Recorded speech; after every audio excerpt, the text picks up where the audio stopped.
Avez-vous déjà réfléchi à ce qui distinguait les premiers chrétiens? Je veux dire, les gens qui ont vécu juste après Jésus, en plein cœur de tout ça. Qu'ont-ils fait, que nous avons peut-être oublié? Premièrement, leur amour était radical. Ils ne se contentaient pas de parler d'aider les autres, ils le faisaient vraiment. Acte 2, 44-45 dit « Tous les croyants étaient unis et mettaient tout en commun. Ils vendaient leurs propriétés et leurs biens pour en distribuer le prix à tous ceux qui étaient dans le besoin. » Pensez-y.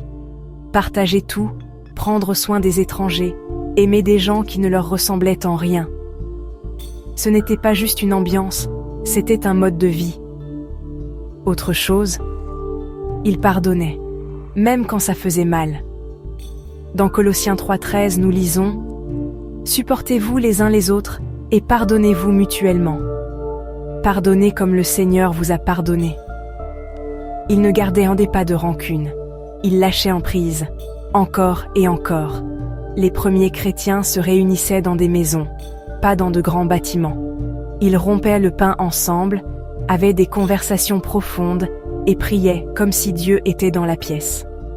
Dans Acte 2, 46, il est dit « Chaque jour, ils continuaient à se réunir.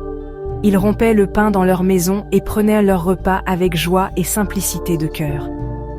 Ils rendaient la foi personnelle, quelque chose de vécu au quotidien, pas seulement réservé au dimanche. Et peut-être le plus important, ils vivaient avec espérance. Romains 15, 13 dit « Que le Dieu de l'espérance vous remplisse de toute joie et de toute paix dans la foi. » Même quand les temps étaient durs, ils choisissaient l'espérance plutôt que la peur. Alors, et si nous nous souvenions de ces choses? Et si nous aimions radicalement, pardonnions profondément, partagions librement et vivions avec espérance? Je vous mets au défi. Choisissez l'un de ces rythmes anciens et essayez-le cette semaine.